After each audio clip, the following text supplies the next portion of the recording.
When the phone rings is unpredictable, it excites the viewers, keeping them anxious and engaged, as Fridays and Saturdays can't come sooner enough. While we wait, this video intends to highlight nuances you might have missed, explain the previous episodes, clear confusion, reveal spokesperson Sa-Eon's identity, and theorize on what's to come next, so beware of spoilers ahead. Meanwhile, we all held our breath with Hee-ju, as Sa-Eon spots her on the rooftop with a phone, at the end of the recently concluded episode 4. At the party, Hee-ju's mother had stripped her shawl from her shoulders. The shawl led Sa-Eon to Hee-ju, as he can be seen with it.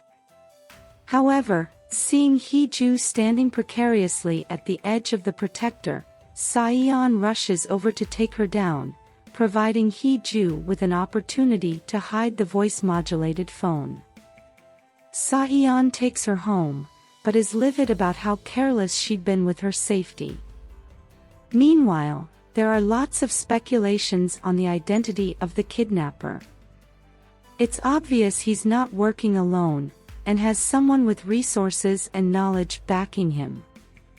The concluded episodes clear the fact that Baek's Sa-Eon is not the Baek's biological son.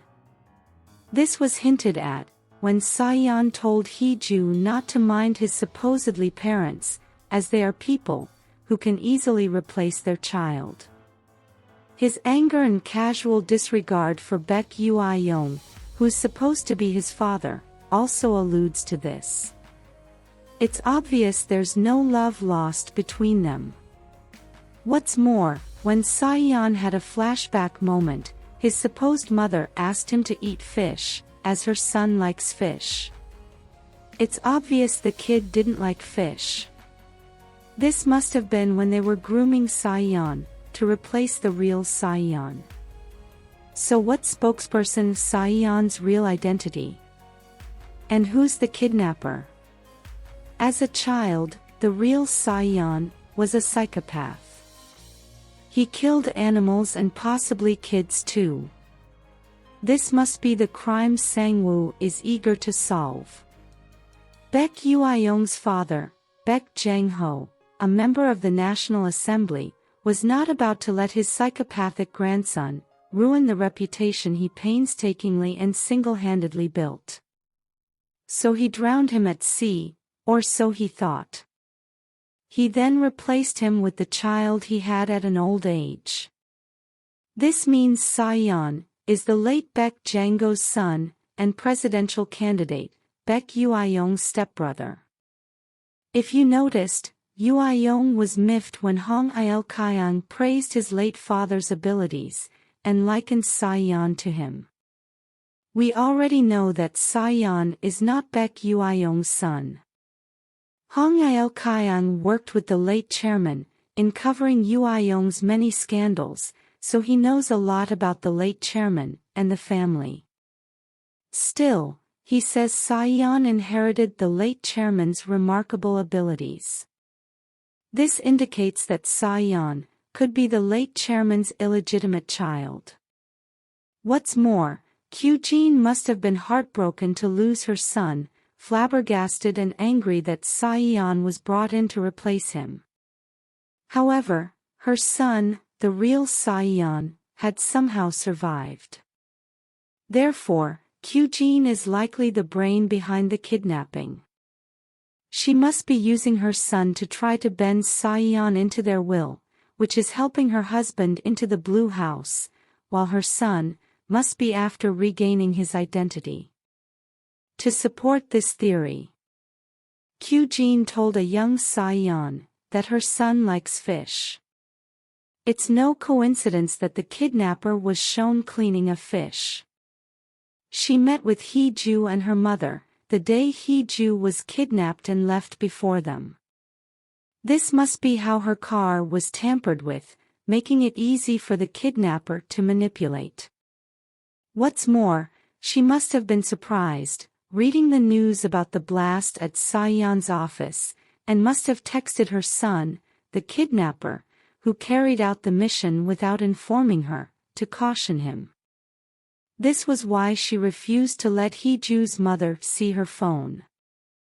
This person has the same mark on his neck as the kidnapper, who kidnapped Hee-ju's father, who also has the same mixed eyes as the kidnapper, who kidnapped Hee-ju, proving it's the same person.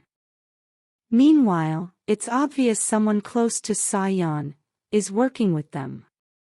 The technology, car manipulating device, the advanced voice-modulated phone, and CCTV doctoring points at someone at the agency, and it's likely his assistant, Park Do-jae. Like I said in a previous video, he was conveniently with Sa-Eon when the kidnapper contacted him for the first time.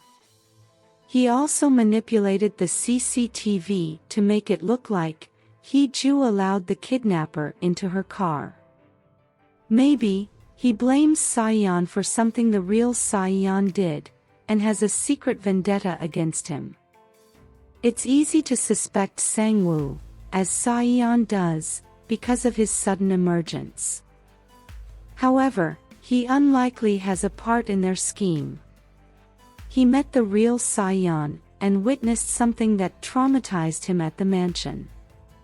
He has had a crush on Hee-ju since their college days. So he volunteered to work with the broadcast station, where she works, to solve the crime he witnessed as a child, decidedly killing two birds with a stone. Having met the real Sa-Eon, he might know that Sa-Eon is not the real Sa-Eon. Determined to solve the case, he visits the mansion with Yuri, reliving the crime again. Meanwhile, Hee-ju's secrets will gradually start to unravel. After their eventful night, Sa-Eon visits the police station, after recalling the phone Hee-ju had pressed to her ear. There, he learns that his wife, Hee-ju, can talk. He's baffled to learn that Hee-ju, whom he's known for 20 years, can speak. However, he doesn't make the connection that she's 406, but it's only a matter of time. Meanwhile, Hee-ju makes it to the presidential office, as a sign language interpreter. Sa-Eon, now open to understanding his wife, lets her teach him sign language. The start of something new. He buys her a dress to congratulate her on her new job, but her beauty steals his breath. Sang-woo and Yuri invite Hee-ju to celebrate her new appointment, and he tags along. But the green-eyed monster rears its head when he hears of Hee-ju and Sang-woo's connection. Meanwhile, he learns that 406 is a woman. He already knows that Hee-ju can speak, but hearing her call out his name, while running to his rescue, surprises him. He tells her that he wishes to hear her voice again. Who else waits in anticipation, for when he discovers Hee-ju is 406? Who do you think is behind the kidnapper? Let us know your thoughts in the comments section below. If you liked this content, give it a like, share, subscribe, and turn on your notification bell for all things wonderfully K-drama.